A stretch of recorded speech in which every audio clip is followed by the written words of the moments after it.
Sing, Ted, Barbara Jean urged. Sing from the heart. Show them you've grown. Ted sighed, reached for his acoustic guitar, and began to play a soft, low-frequency blues riff. To everyone's surprise, the llamas stopped. They tilted their heads. Barnaby, the alpha, actually sat down. It was working. The music was soothing the savage beasts. And then Brock arrived. He pulled up in his truck, honking the horn loudly. "Hey, I brought the bug spray. I heard there were ticks." The honk sent the llamas into a frenzy. Barnaby bolted, knocking over Barbara Jean and sending the bag of carrots flying into the air. Chaos erupted. Llamas were sprinting, Van was screaming, and Brock was chasing a particularly fast llama with a can of deep woods off. "I'm checking for parasites," Brock shouted, dodging a kick from Barnaby. Reba grabbed Ted's hand and ran for the van. Get in now." As they sped away, leaving Silas shaking his mirror, Ted looked at Reba. "So," he panted, "the reconciliation retreat went well." "We are never," Reba said, wiping a bit of llama spit off her cheek, leaving the city limits ever again. Chapter 16. The X Factor. For all his safety inspections and loud arrivals, Brock Hart was a man struggling with a new reality. He had spent years as the center of Reba's universe, even if that center was often a point of conflict. Seeing Ted become a permanent fixture was shifting the tectonic plates of his ego. It came to a head on a Friday evening when Brock showed up at Reba's house unannounced, carrying a toolbox and a look of profound sorrow. "The sink," Brock said, pushing past Reba. "I felt a disturbance in the plumbing. It's the U-bend. I can tell from the way the air feels." "Brock, the sink is fine," Reba said, following him into the kitchen. "And even if it wasn't, I have a boyfriend who knows how to use a wrench." Brock froze, his hand on the cabinet door. "Ted, the musician?" "Reba, musicians don't do plumbing. They do moods. They do concepts. If you let a guitar player near a pipe, you'll have a flood of emotions in your basement." He spent the next hour dismantling a perfectly functional sink, muttering about proper maintenance and legacy. "You still think about him, don't you?" Barbara Jean whispered, appearing in the doorway. She was watching Brock with a mix of affection and concern. "He's nesting. Reba, he's like a bird that lost his favorite branch and is trying to build a new nest in the middle of your kitchen. He needs to nest in his own house." Barbara Jean, Reba sighed. But as the night wore on, Reba realized it wasn't about the sink, it was about Jake's upcoming school play. Brock wanted to build the sets. Ted had already offered to handle the sound. "I do the wood," Brock shouted, emerging from under the sink with a smudge of grease on his nose. "I'm the wood guy. Ted can do the ping-pongs and the whirly-birds, but the structural integrity of a third-grade production of The Wizard of Oz rests on my shoulders." The tension culminated in the school gymnasium.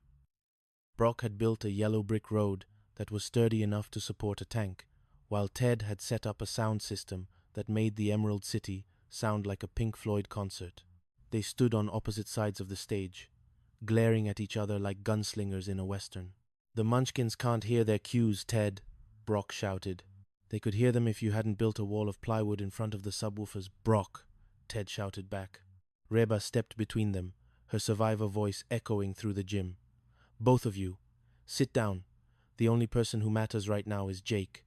And if either of you ruins his debut as the talking tree, I will personally ensure that your next barbecue is held in a lead-line bunker." They both went quiet.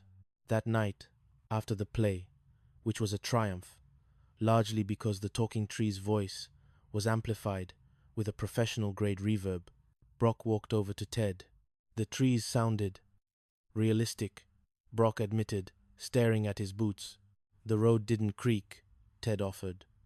"Not even when the cowardly lion tripped." It wasn't a friendship, it was an armistice. But for Reba, it was a miracle. Chapter 17. The Storm. Texas weather is a fickle beast. One minute, it's a humid embrace, and the next, the sky turns the color of a bruised plum. The sirens began to wail, just as Reba was finishing a quiet dinner with Ted. It wasn't just a storm, it was a take-cover situation. "Basement," Reba said, her instincts taking over. "Now, I don't have a basement," Ted said. looking out the window at the swirling clouds. I have a crawl space and a lot of expensive equipment. You're coming to my house, Reba commanded. It's built for this. By the time they reached the Hart residence, the entire clan was already huddled in the reinforced storm shelter Reba had installed years ago. Brock and Barbara Jean were there, along with Cheyenne, Van, Elizabeth, and Jake. "We've got the emergency supplies," Van shouted over the roar of the wind. "I brought the protein shakes and a flashlight that's also a radio and a compass." "I brought the Serenity crystals," Barbara Jean added, clutching a bag of rocks. "They create a barrier of positive energy." The shelter was cramped. It smelled of old blankets and Barbara Jean's lavender-scented crystals. Outside, the world was being torn apart. The sound was like a freight train passing inches from their heads. In the darkness, the family dynamic stripped away its layers of comedy. Elizabeth was crying. Van was holding her, his usual bravado replaced by a quiet, protective fear. Cheyenne was gripping Reba's hand so hard her knuckles were white. "Ted?" Reba whispered. "I'm here," he said, his voice a steady anchor in the dark. He reached for his guitar, the one thing he'd managed to grab. Without being asked, he began to play. No amplifiers, no pedals, just the raw, acoustic sound of a man who knew how to speak to the soul. He didn't sing a song about storms or survival. He played a lullaby, one he'd been working on in the studio. Slowly, the tension in the room began to dissolve. Elizabeth stopped crying. Barbara Jean leaned her head on Brock's shoulder. Even Brock stopped checking the structural integrity of the door and just listened. They sat there for hours, a family bound not just by blood and history, but by the shared terror of the Texas wind. When the sirens finally stopped and they emerged into the moonlight, the world was different. Trees were down, fences were shredded, and the power was out. But the Hart house was standing. "We made it," Cheyenne whispered, looking at the wreckage of the backyard. "We always do," Reba said, looking at Ted. He was looking back at her, his guitar case held tight. He wasn't just the new guy anymore. He was the one who had kept the rhythm when the world went out of tune. Chapter 18. The anniversary of the non-date. A year had passed since the night at Petit Jacques. Reba sat at the same table, in the same dress. The bistro was quieter now, or maybe she just felt more at peace. "Is the offer for dinner still on the table?" She looked up. Ted was standing there. He didn't look like a stranger anymore. He looked like home. "I don't know," Reba teased. "I hear you're a musician. I'm not sure I should be seen in public with your type." "I brought a bribe," Ted said, sliding a small, velvet box across the table. Reba's heart stopped. "Ted, we talked about this. I'm a survivor. I don't need—" "Open it," he commanded gently. She opened the box. Inside wasn't a ring. It was a key to a new studio, one they'd built together, far away from Barbara Jean's salt lamps and Brock's safety inspections. "It's for us," Ted said. "A place where you can read your books and I can play my songs, and where the only latte we have to worry about is the one we actually drink."